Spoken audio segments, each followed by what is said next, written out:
আমাদের যাবার জায়গা আছে কোনো? আমাদের প্রথম ঠিকানা বাংলাদেশ, শেষ ঠিকানা বাংলাদেশ। এই নির্বাচনী জনসভা কেন? কবে নির্বাচন? হ্যাঁ, 12 তারিখ নির্বাচন। কতদিন পর ভোট দিবেন? বহু বছর পর ভোট দিবেন। এই যে আমাদের এই মঞ্চ, এই মঞ্চের বাম পাশে একটা ছোট্ট মঞ্চ আছে। ওই মঞ্চে কতগুলা মানুষ বসে আছে। এই মানুষগুলো তাদের স্বজনদেরকে হারিয়েছে বিভিন্ন অত্যাচার, নির্যাতন, গুম খুনের মাধ্যমে। এই মানুষগুলো তাদের স্বজনদেরকে হারিয়েছে। কেন হারিয়েছে এই স্বজনদেরকে? কারণ এই স্বজনেরা এই যে বললেন 12 তারিখে ভোট দিবেন, আপনাদের এই ভোটের অধিকারকে ডাকাতি করে নিয়ে গেছিল এক দল।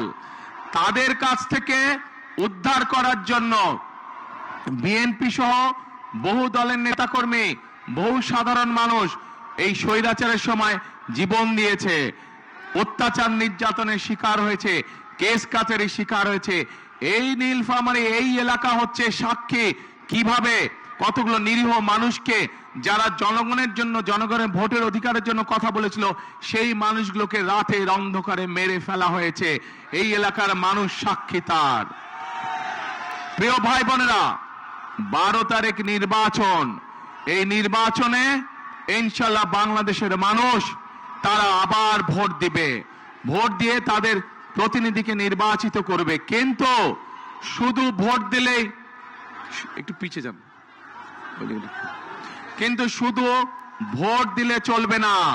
আমাদেরকে এই নির্বাচনটাকে দেশ গঠনের নির্বাচন হিসেবে চিন্তা করতে হবে।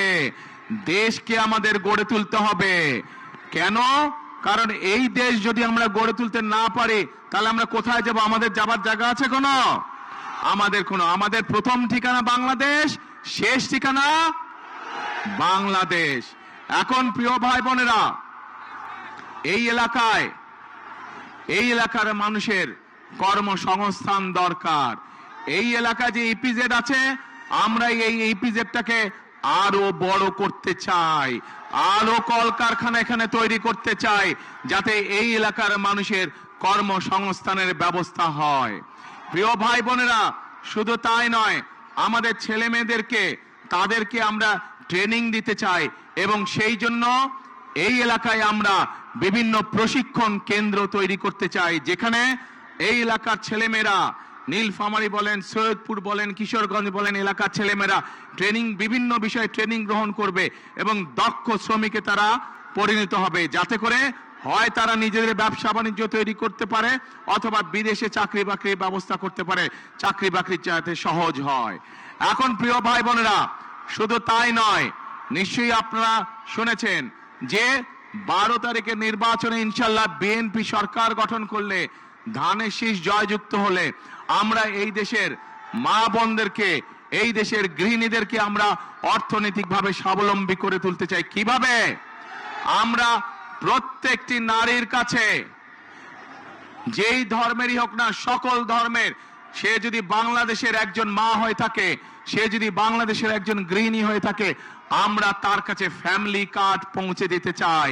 যেই ফ্যামিলি কার্ডের মাধ্যমে প্রত্যেকটি খেটে খাওয়া প্রত্যেকটি পরিবারের মা প্রতি মাসে সরকারের পক্ষ থেকে একটি সহযোগিতা পাবে।